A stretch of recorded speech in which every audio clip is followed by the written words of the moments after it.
DK Shivakumar ವಿರುದ್ಧ ಜನಾರ್ದನ ರೆಡ್ಡಿ ನಿಂದನೆ ಆರೋಪ. ಜನಾರ್ದನ ರೆಡ್ಡಿ ನಿವಾಸಕ್ಕೆ ಕಾಂಗ್ರೆಸ್ ಮುಖಂಡರು ಮುತ್ತಿಗೆ ಹಾಕೋದಕ್ಕೆ ಯತ್ನ ನಡೆಸಿದ್ರು.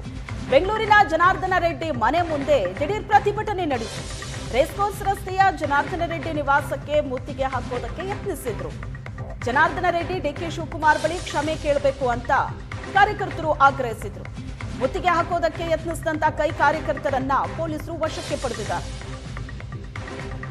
ರೇಸ್ ಕೋರ್ಸ್ ರಸ್ತೆಯ ಜನಾರ್ದನ ರೆಡ್ಡಿ ಅವರ ಮನೆಗೆ ಮುತ್ತಿಗೆ ಹಾಕೋದಕ್ಕೆ ಕಾರ್ಯಕರ್ತರು ಯತ್ನಿಸಿದ್ರು. ದೃಶ್ಯದಲ್ಲಿ ನೋಡ್ತಾ ಇದ್ರಿ. ಡಿಕೆ ಶಿವಕುಮಾರ್ ವಿರುದ್ಧ ಜನಾರ್ದನ ರೆಡ್ಡಿ ಕೊಟ್ಟಂತ ಸ್ಟೇಟ್ಮೆಂಟ್. ಡಿಕೆ ಶಿವಕುಮಾರ್ ರನ್ನ ಜನಾರ್ದನ ರೆಡ್ಡಿ ನಿಂದನೆ ಮಾಡಿದಂತ ಆರೋಪಕ್ಕೆ ಸಂಬಂಧಿಸಿದಂತೆ ಕಾರ್ಯಕರ್ತರು ಸಿಟ್ಟಿಗೆದ್ದು ಪ್ರತಿಭಟನೆ ನಡೆಸಿದ್ರು. ಕ್ಷಮೆ ಕೇಳಬೇಕು ಜನಾರ್ದನ ರೆಡ್ಡಿ ಡಿಕೆ ಶಿವಕುಮಾರ್ ಬಳಿ ಅಂತ ದಿಢೀರ್ ಅಂತ ಪ್ರತಿಭಟನೆ ನಡೆಸಿದ್ರು. ಮನೆ ಮುತ್ತಿಗೆ ಹಾಕೋದಕ್ಕೆ ಯತ್ನ ನಡೆಸಿದ್ರು. ಪೊಲೀಸರು ವಶಕ್ಕೆ ಪಡೆದಿದ್ದಾರೆ ಕಾರ್ಯಕರ್ತರನ್ನು. ಇದು ಬೆಂಗಳೂರಿನ ರೇಸ್ ಕೋರ್ಸ್ ರಸ್ತೆಯ ಜನಾರ್ದನ ರೆಡ್ಡಿ ಅವರ ಮನೆ ಮುಂದೆ ನಡೆದಂತ ಪ್ರತಿಭಟನೆ. ಜನಾರ್ದನ ರೆಡ್ಡಿ ಕೂಡಲೇ ಡಿಕೆ ಶಿವಕುಮಾರ್ ಬಳಿ ಕ್ಷಮೆ ಕೇಳಬೇಕು ಅನ್ನೋದು ಕಾರ್ಯಕರ್ತರ ಆಗ್ರಹ ಆಗಿತ್ತು.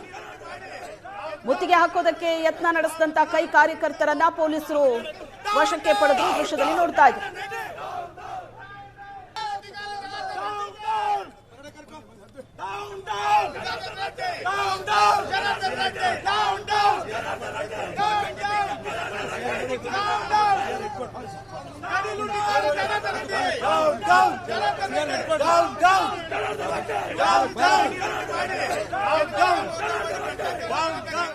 ರಾಜ್ಯದ ಗೌರವಾನ್ವಿತ ನಮ್ಮ ಕೆಪಿಸಿ ಅಧ್ಯಕ್ಷರ ಬಗ್ಗೆ ಹಾಗೂ ಉಪಮುಖ್ಯಮಂತ್ರಿಗಳ ಬಗ್ಗೆ ಏಕವಚನ ಪದ ಬಳಸಿದ್ದಾನೆ. ಇವನು ನಿಜವಾದ ಗಂಡಸಾಗಿದ್ರೆ, ಇವನು ನಿಜವಾದ ಜನಪ್ರತಿನಿಧಿ ಆಗಿದ್ರೆ ಕಾಂಗ್ರೆಸ್ ಕಾರ್ಯಕರ್ತರ ಮುಂದೆ ಬಂದು ಸವಾಲ್ ಹಾಕ್ಲಿ. ಇವತ್ತು ಏಡಿ ತರ ಇವತ್ತು ಅಲ್ಲಿ ರಾಜ್ಯದ ಖನಿಜ ಸಂಪತ್ತನ್ನು ಲೂಟಿ ಮಾಡಿ, ರಾಜ್ಯದ ಅರಣ್ಯ ಸಂಪತ್ತನ್ನು ಲೂಟಿ ಮಾಡಿ ಜೈಲಿಗೆ ಹೋಗಿ ಬಂದಿರತಕ್ಕಂಥ ವ್ಯಕ್ತಿ ಇವತ್ತು ಅವನು ಇವನು ಅಂತ ಹೇಳಿದ್ದಾನೆ. ಅವ್ನು ತಾಕತ್ತಿದ್ರೆ ನಾವು ಸವಾಲ್ ಆಗ್ತಾ ಇದೀವಿ. ಅವ್ನ ಮನೆ ಮುಂದೆ ಬಂದು ಇವತ್ತು ಅವ್ನು ಬಂದು ನಮ್ಮ ಕಾರ್ಯಕರ್ತರಿಗೆ ಉತ್ತರ ಕೊಡಬೇಕು, ಇಲ್ಲ ಕ್ಷಮೆ ಕೋರ್ಬೇಕಂತ ಈ ಮೂಲಕ ಹೇಳ್ತಾ ಇದ್ದೀವಿ.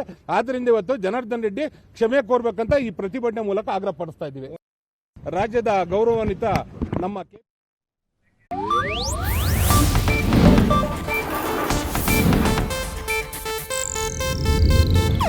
ಇದು ಏಷ್ಯಾನೆಟ್ ನ್ಯೂಸ್ ನೆಟ್ವರ್ಕ್ ಪ್ರಸ್ತುತಿ.